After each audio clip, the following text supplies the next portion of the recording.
Talking about the big story of the day. Chivas USA are in the hands of the league now and Don Garber. And this is no surprise. You and I have discussed this in the past, but I think it's long overdue that they finally admitted to the mistake of where it's located, in my opinion, and who owned the team. Did this come as a surprise to you, Michael? No, I was hoping that something would have been done before this, i.e. selling the team to someone else, and whether or not they were going to rebrand it, move it to San Diego, let's say, move it to another city. I thought that would have happened sooner than later, but who knows what was happening behind the scenes. A sad and embarrassing situation for Chivas and also for the league as well. Michael, let's talk about now the next move for Chivas USA and the league. You and I both know that the first and foremost important thing on that checklist is a stadium of their own, number one. And number two would obviously be the right owner for this team. And then thirdly, relocation, I think, is the last thing on the minds of Don Garber. He's stressed that he doesn't want it to move. So let's address the three things that I just went after. Let's start with the stadium. Yeah, I know that there's talk about maybe using old USC site of the USC Sports Arena as a potential stadium. There's plenty of land, I think, in Southern California if they want to keep the team there.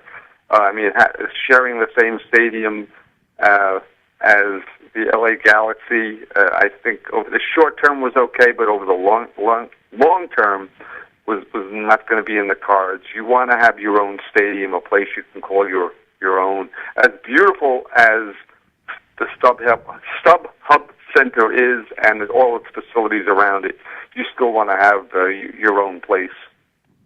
Let's talk about the owner. Rumors are out there, Michael, that Kroenke could possibly be a player in this. We know that he's got land somewhere around there that he owns a big chunk of, that would be an ideal place to build a stadium. What have you heard in regards to Kroenke?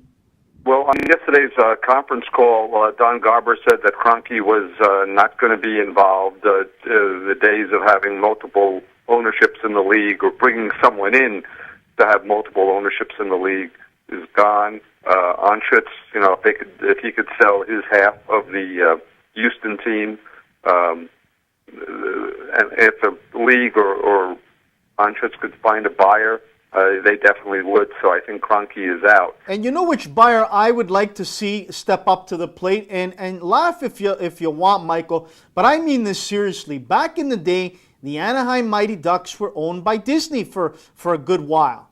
And I would like to see Disney get involved with a team like Chivas, buy it and rebrand it, make it a different name, make it attractive to the young kids, and use so many different marketing tools that they have to make this a success story. What's your thoughts on that I'm throwing out?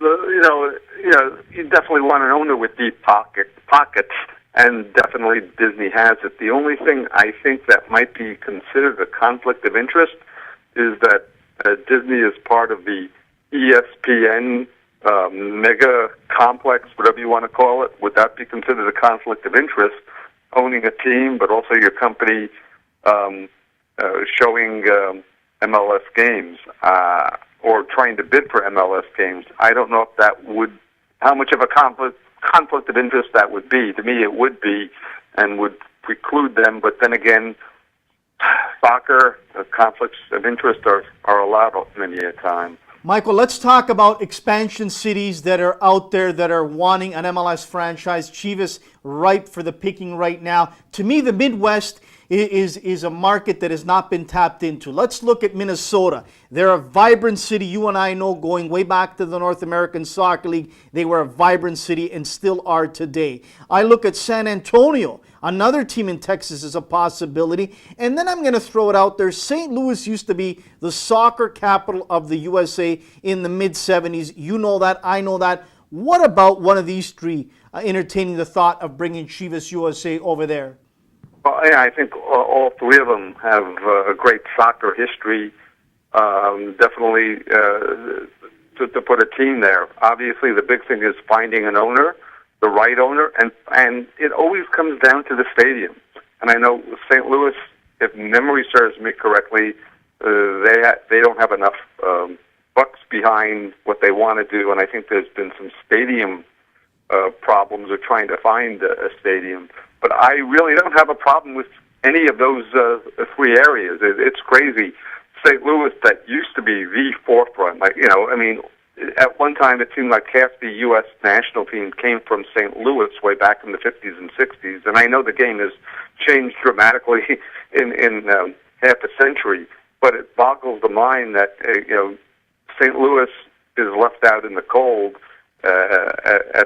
at the MLS level for a number of reasons. But like I said, I would not have a problem with any of those three cities having an MLS franchise. Now, the other city that I would consider a long shot, unfortunately, is a city is close to your heart and mine, going back to the North American Soccer League. That is Rochester, where the Rhinos played, where the Lancers played, you name it. They had great success there. I consider them back in the day, like the Green Bay Packers of the NFL, a community-owned team, and they were run like it. But unfortunately, Michael, you and I both know there's New York City with two teams. We've got Montreal on the East Coast. You've got the New England Revolution, Philly, and who else am I missing? Columbus and the two Florida teams. So I think that would be a long shot. But that would be a market that I wouldn't hesitate to look maybe 5-10 years down the road to.